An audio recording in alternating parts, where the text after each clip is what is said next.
Live from downtown Detroit, Local 4 News at noon starts now.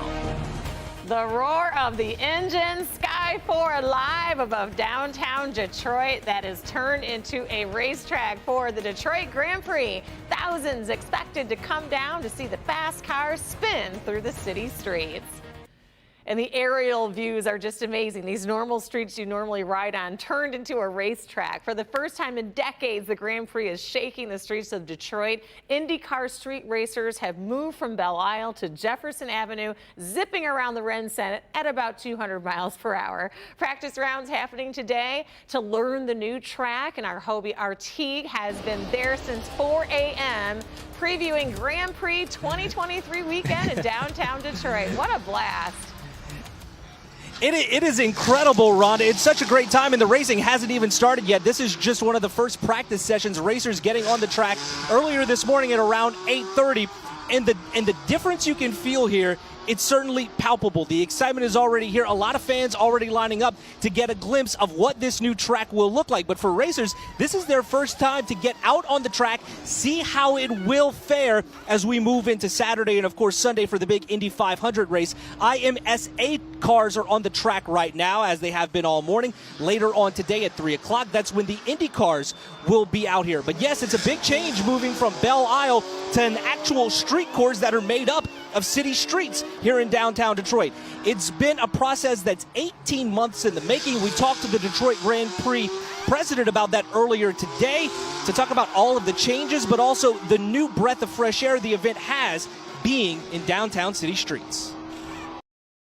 It's just great. I mean, we're so proud to bring it back. We're so happy. The city of Detroit has really celebrated the return, the homecoming of the Grand Prix to the streets of Detroit. So we're just excited to be able to do it. And Rhonda, there is a lot of excitement already. And I have to tell you, today, if you are interested in racing, and granted all weekend, get out here. But grandstands 1 and 9, those are the two grandstands that are right next to the finish line that's right behind me. Those are free today for anyone who wants to come and check it out. Tickets are available for Saturday, and Sunday is sold out. But also, there are viewing platforms all across Jefferson. I've told people with kids, if your kids want to see fast cars, go to Jefferson, because that will be a great vantage spot that anyone can walk up to and catch a glimpse of all the action coming up this weekend. Rhonda, let's toss it back to you in studio. And then there's just so much for everybody to do just in and around the ground. So much fun for the entire family. It's just going to be an amazing weekend. Yeah. All right. Thank you, Hobie. And here is a reminder to set your alarm early Sunday morning as well. Wake up with us. It's Jason, Ashley, Nick, Hobie once again, and myself. We're all going to be there live from the Grand Prix right there at the finish line on the major day when those racers count. The track previewing will also get you the main race and some special guests and just get you all geared up for that final day. This 3 hours of fun from 6 to 9 a.m. on Sunday morning.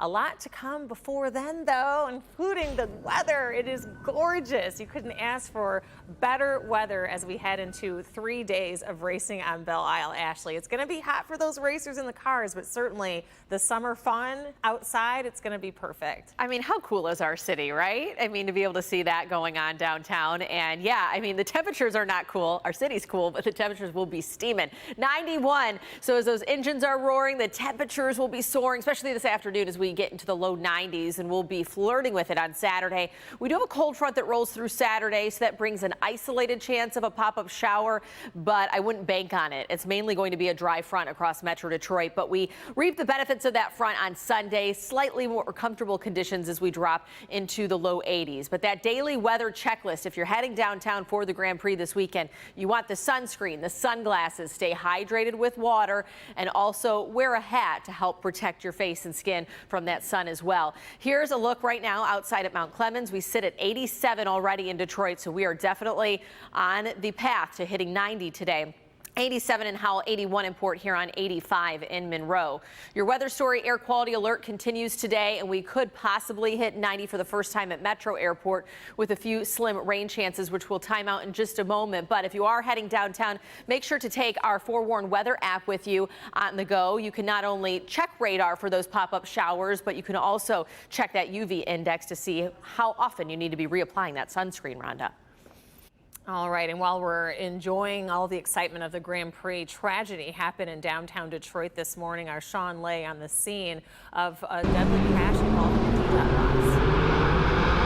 Really sad stuff down here downtown today, Rhonda. Good afternoon to you. You can hear the Grand Prix a half block away from here, but here's exactly where this happened. In that crosswalk there at Congress and Griswold, a woman, we're told about 60 years old, was on her walker. She was in the crosswalk, a DDOT bus making a left-hand turn, and it's unclear right now why that bus driver did not see her and he ran her over. About 7:30 this morning, we received a call of a City of Detroit bus involved in a pedestrian accident right here at Griswold and Congress. And we arrived at the scene, and our victim was fatally injured at the time. So at this point in time, we're just simply conducting our investigation. And right now at this noon hour, it's unclear how a DDOT bus ran over a woman here on Griswold right at Congress, across from the Guardian building and just steps away from the Grand Prix setup. Here's what we know right now. The woman was using a walker when she was hit. Detroit police tell us she was in the crosswalk on her walker, and the DDOT bus was making a turn onto Griswold, running the woman over. She was trapped under the bus. She did not survive. It is not known how that DDOT driver did not see the woman in the crosswalk. This area is covered by security cameras that will help police find out just how this happened. We have our fatal squad investigators on the scene. We will be pulling all the camera assets from the various buildings and businesses around here to make a final determination as to what happened. What did happen? That is the question DPD and a lot of people downtown want to know, Rhonda. Here's the bottom line to this. The driver is speaking with police. I contacted Detroit Transit Police. The chief tells me that driver will not be behind the wheel of a DDOT bus until the investigation is over. Tragedy downtown. Back to you. Just a horrible tragedy. Sean, thank you. DPD says that they have identified the woman but are not releasing her name as they are trying to reach her family. And our hearts go out to them. And a terrifying ordeal for an Uber passenger. Westbound lanes of I-94 in Detroit have now reopened after being closed for hours this morning as police investigated a shooting. Michigan State Police say that they were dispatched to the scene of a shooting on I-94 near Livernois. And when troopers arrived, they located a 34-year-old woman from Detroit with several gunshot wounds. She was transported to a local hospital. Now, police say that she was sitting in the back seat of an Uber vehicle when a dark sedan pulled up alongside and began firing shots into this vehicle, striking her. The Uber driver was not hit. Summer construction is in full swing all across Metro Detroit. I don't have to tell you that. Starting today, though, and this is through Monday at 5 p.m., I-94 and M59 interchange ramps will be closed for bridge construction. This is in Chesterfield Township. The eastbound I-94 ramp to westbound M59 will be closed, along with the westbound M59 ramp to westbound I-94, and westbound M59 will have the left lane closed from Jefferson to Gratiot. Over in Oakland County, beginning tonight at 8 until Monday at 5 a.m., eastbound I-696 to the southbound Lodge M10 will be closed for ramp construction. Northbound I-275 ramp and all M5 ramps to eastbound I-96 will also be closed. The project is all part of Restore the Ruther, which is expected to be completely finished in 2024. So if any of those are on your route over the weekend, make sure that you keep track of that so that you can make another route. President Biden will be speaking to the nation tonight now that the government has avoided default.